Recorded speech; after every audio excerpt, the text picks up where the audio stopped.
Well, now that we've given our airship a drill, time to drill our way back to the heavens. Or at least at some point we'll do that. Not that the overworld is especially heavenly or something, it just felt like the right thing to say. By the way, I don't suppose anyone in-game said anything about where we're supposed to drill in order to reach the surface again, did they? I'm assuming it's where we first came down, but I could be wrong. It feels like something they should have outright highlighted, but I suppose that's not actually possible considering we don't have an in-game world map to look at. It still would have been nice for some of the characters that repeat themselves in the various towns to repeat the locations of important things. All too often it feels like the game designers just expect the player to stumble onto these things blind or remember it perfectly. Though I will submit that for the most part, gaming was just like that in general in the area when this game was first released. It doesn't change the fact that that sort of thing is one of the easier details for the PSP release of the game to make more convenient.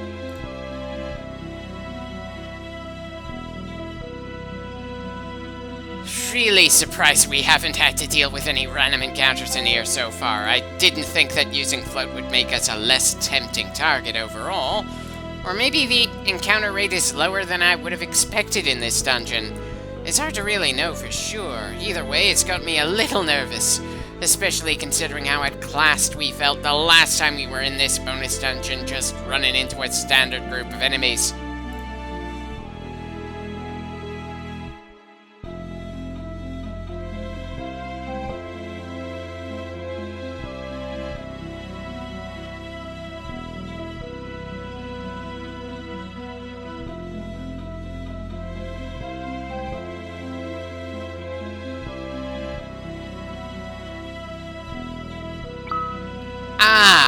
So apparently we lose the effect of float if we go from one floor to another. That's mildly annoying, but I suppose that's one way to balance out a support move that works outside of battle. Besides, Rosa has plenty of MP to work with, at least at the moment. We don't have to worry about that running out anytime soon.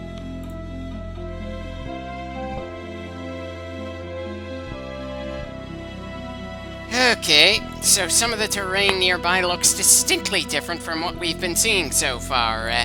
Not really used to the idea of multiple different tile sets in a single dungeon in this game. Okay, actually, that kind of looked like a building in the middle of this acid-filled cavern. Probably means that it's something important, or relatively important, considering this is a dungeon we didn't actually need to go through in order to advance the story.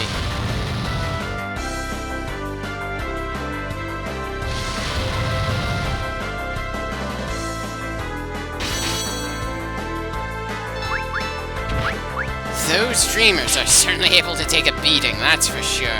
Probably the most powerful non-bosses we've seen in the game so far, and I'm sure things will get even more deadly as we keep pushing onwards.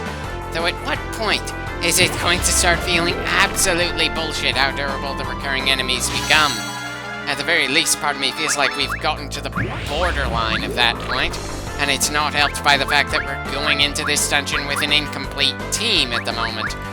Maybe it would have been better to wait until we gained whoever our next number 5 is going to be. Or maybe we should have come in earlier, back when we still had Cain. I doubt any of these bastards are outright immune to the Bloodlands, after all. Ah, well, not much point wondering when a better time to arrive in here might have been. We're here now, and we're kicking a good amount of ass so far.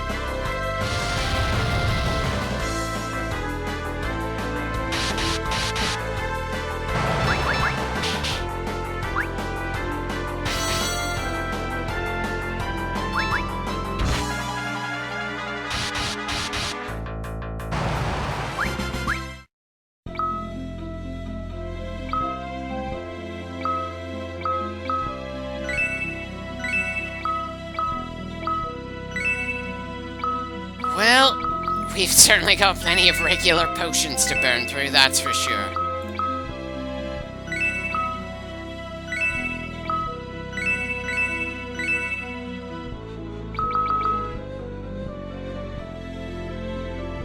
Not sure if that bit of acid there counts as being on the tile we're about to walk over. it probably doesn't matter all that much. We won't lose all that much health from a single step in the acid. Still, it's not like what we can see tells us how long we'll stay on this floor. Again, there's no in-game maps around here. I am relying entirely on online maps to figure out where the hell I'm going. And I keep losing track because every time there's a fight, I have to pay attention to the actual screen. And those online maps sometimes give me so much information that I'm going out of my way to ignore some of it, so there's some measure of surprise in a given dungeon.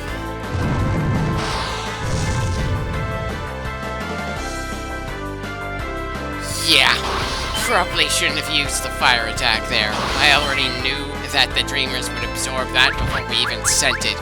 I was just hoping we'd do more damage to the treants to make up for that, but apparently those trees aren't quite that susceptible to fire.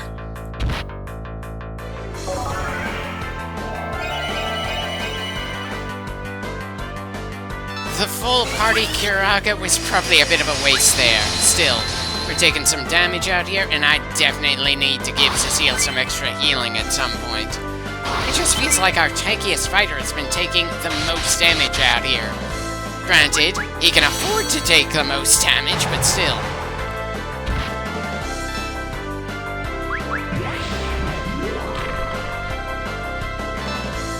Okay. Since magic attacks don't seem to be doing all that much, I'm not as concerned with Rydia going to sleep as I probably should. Hell, I'm pretty sure those treants have something that essentially acts like a counterattack whenever they're hit by a magic attack. And, they have been using it to buff, the Dreamers and possibly themselves. It's not quite as immediately frustrating as the hedgehogs earlier in the game that kept hitting us with needles, but still, it's probably making this fight several times more difficult than it has any right to be.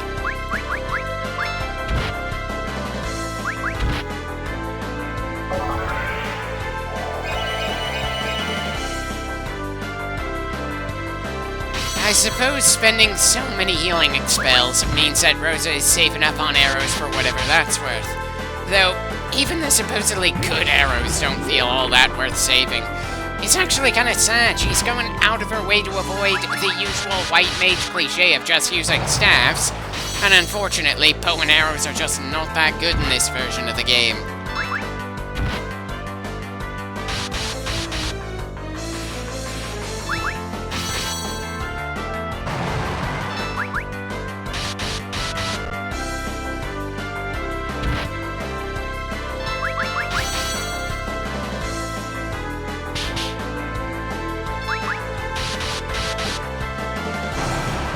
That fight was definitely a much bigger pain in the ass than it had any right to be.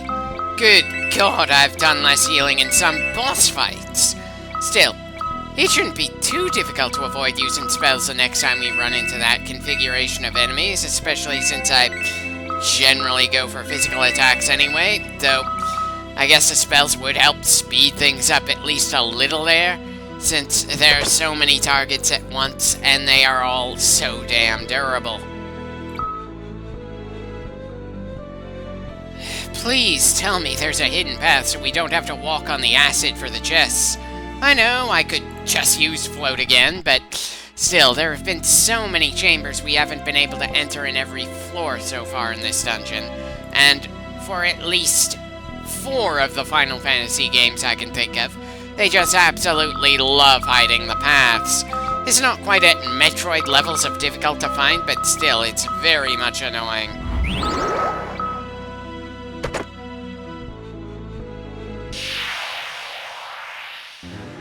Speaking of annoying, time to once again go through the same fight that gave us a good amount of trouble last time.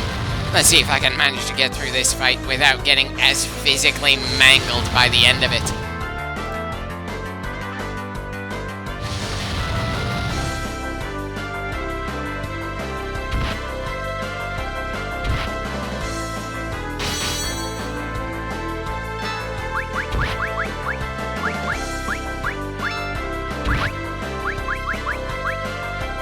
Yeah, they just get too many chances to strike before we manage to take down any of them. Really hoping that this dungeon isn't gonna feel even more difficult to get through when I finally manage to get around to working on the remake of this game.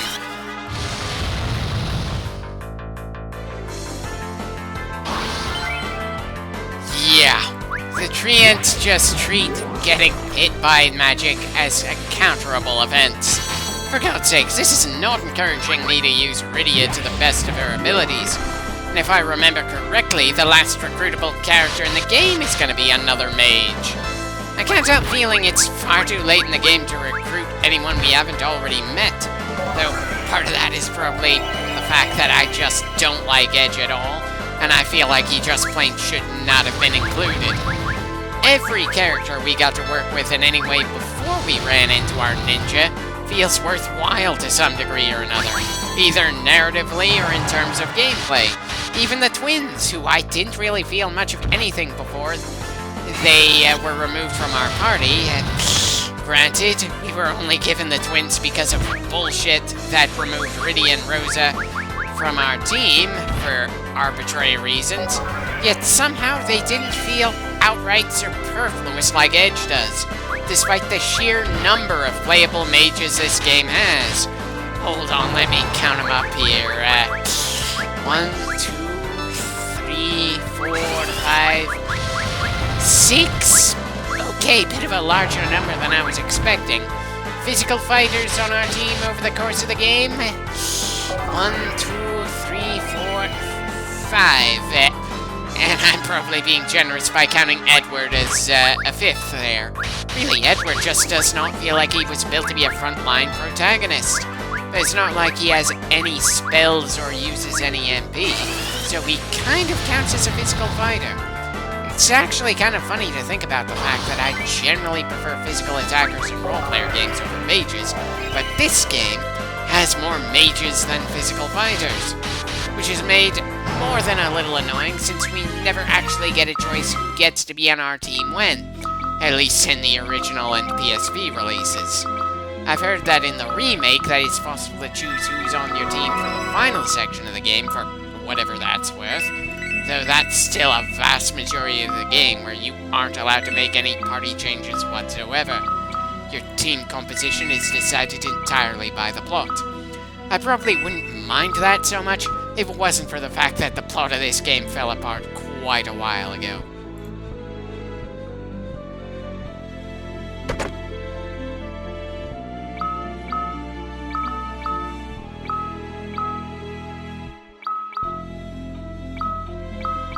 Okay, so the fairy rod doesn't do anything that the chain whip doesn't already do.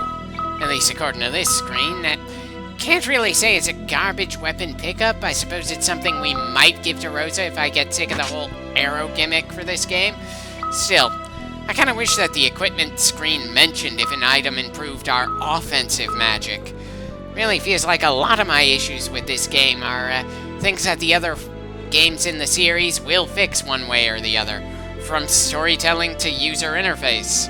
Still, it just wouldn't feel right to drop this game and move on to games that I would more likely enjoy this far in. Not after we've managed to get this damn far.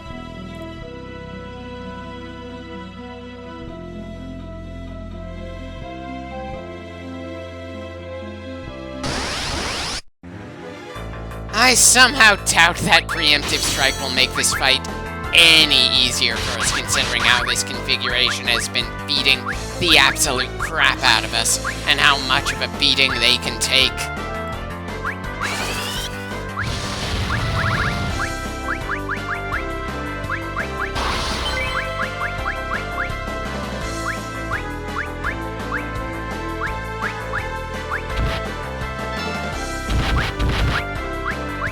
Right, so Rosa ran out of arrows when I wasn't paying attention again. Bloody hell. I know it's not that much of an issue considering everything else that's been going on and the sheer amount of health that's been drained with each turn. Still, pretty much another pain in the ass.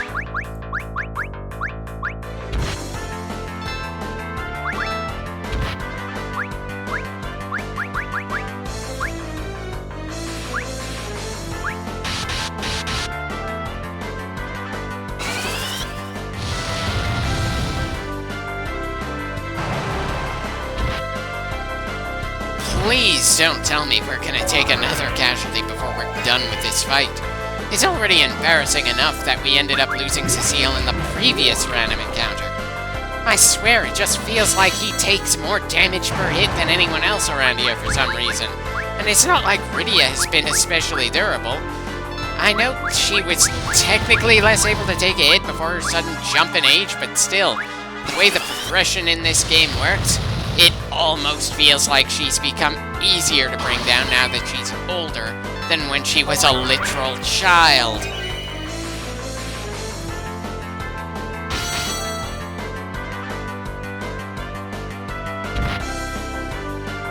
Okay.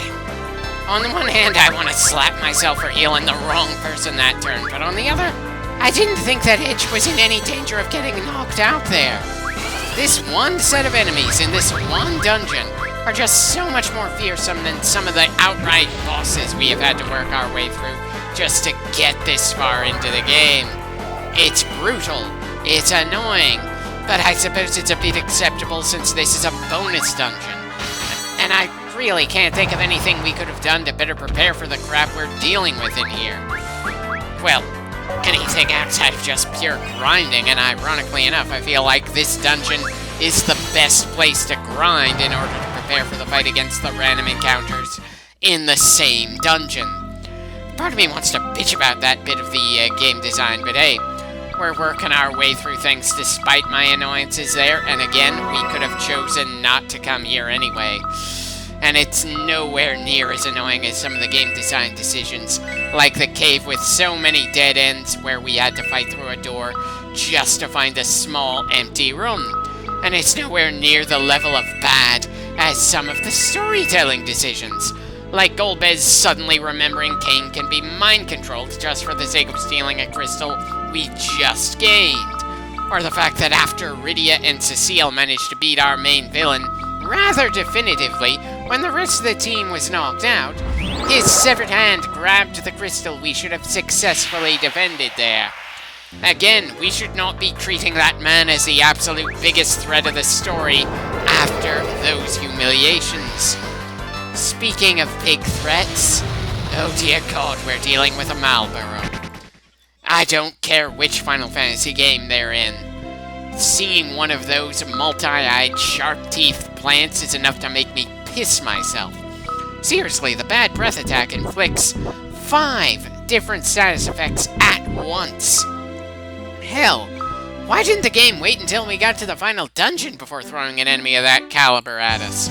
I mean, sure, I'm probably supposed to be pleased that we had something different for a random encounter there, considering how we were handling the Dreamers and the Treants, but ugh.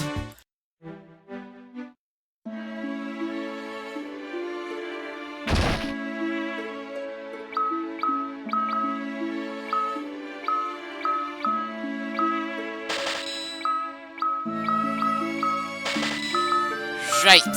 Plenty of healing items again. Not that we ran out of them before we left, but still. I suppose it's more important that we go rest at the inn, and replenish our MP and get those status effects off of Rosa.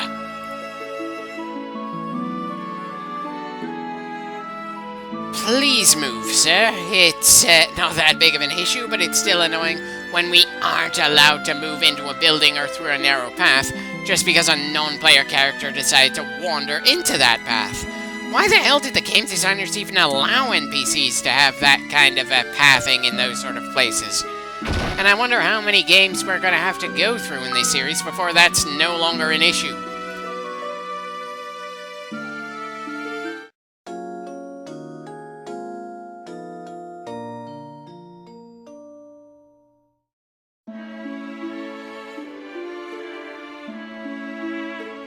Indeed.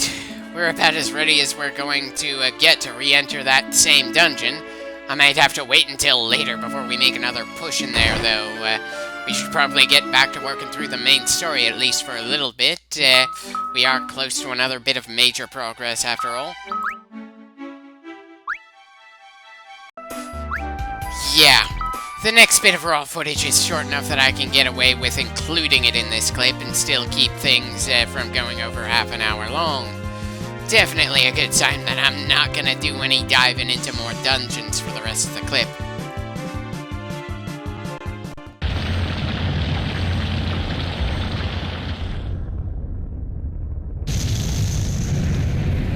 I get that we just epically came back from the bowels of the planet, but did we really have to see the entire mountain collapse? Though I suppose that big hole really makes it easy to find where we need to go in order to get back to the underground, though considering how big the world is, it might take a while to re-find it later. Now, where the hell is Mysidia in relation to this spot? And is there a point to this airship having a drill after that one moment where we absolutely needed that one device?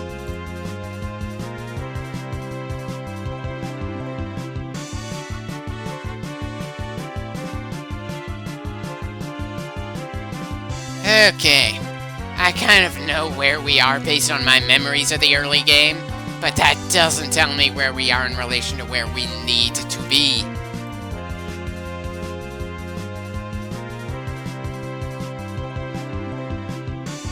Yeah, with how fast traveling the world is, regardless of above ground or under it, this game really needs an in-game map. And I have absolutely no idea why the PSP re-release didn't decide to add in that simple bit of user interface. I don't think adding an in-game map would mess with the coding or anything like that, though maybe I just don't know enough about whatever programming was done in the original release of this game. Anyway, seems the Elder got sick of waiting for us to come to him, and just rushed us the moment we entered town. Sorry for taking so long to get back here.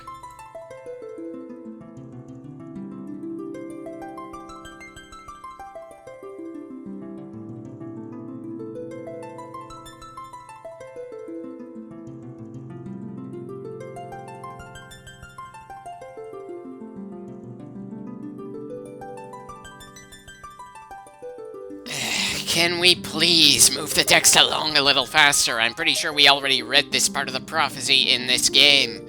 And while the view of the two moons above our heads is nice and not seen all that often, it doesn't make up for this.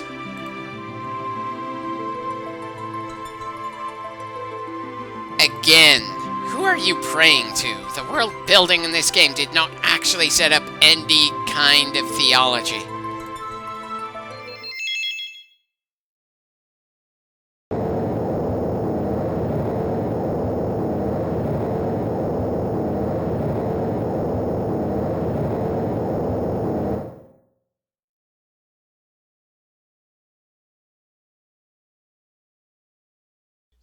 That looks like the same kind of whirlpool we saw when Leviathan attacked us. So does that mean that Leviathan has just been holding on to that space-worthy ship, or is there something else going on here? Anyway, this makes the third airship that we're able to control in this game. Most other Final Fantasies only give us one, or at least I remember most others only giving us one. Maybe I'm misremembering. Still, 3 airships in the same game feels a bit much. Though who am I to say what's too much around here anyway, especially considering the number of false deaths we've seen over the course of this story.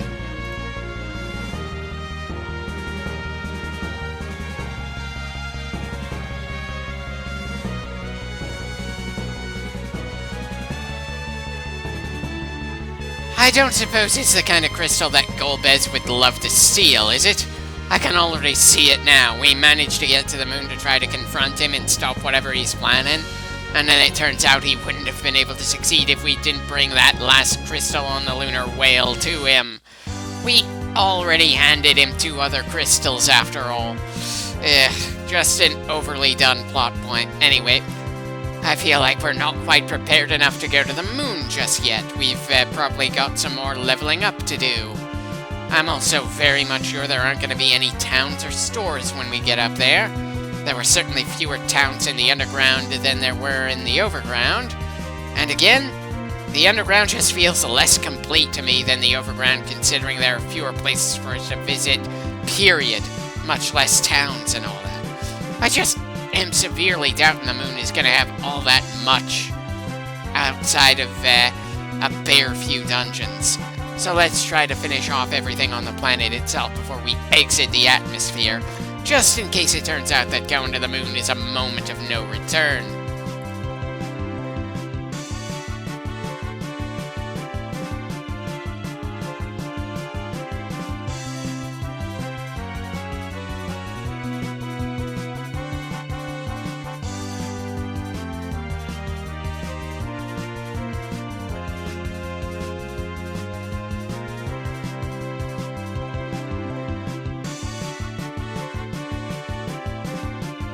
Really wish there were more landmarks on the ocean to help so I wouldn't have to keep relying on out-of-game maps to figure out where I am in the world as we're flying around.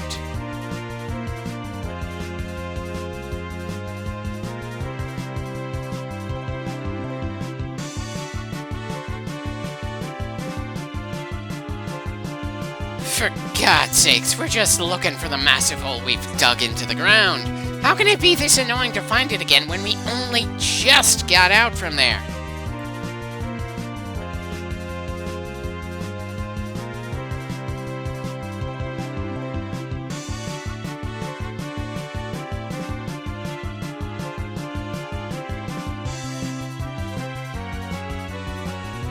Ah, there we are. Once more into the hole. We've mostly gone through one bonus dungeon down here, and I'm sure there's a second. Here's hoping we'll be done with both in the next clip, though I wouldn't be surprised if it takes longer than that. Ah well, it's not like there's any sense of urgency as we try to save the world. It'll be done when it's done, and then our heroes can get on with their lives, whatever that happens to be. Though, we know shockingly little about way too many of them, considering how long we've been working with these guys.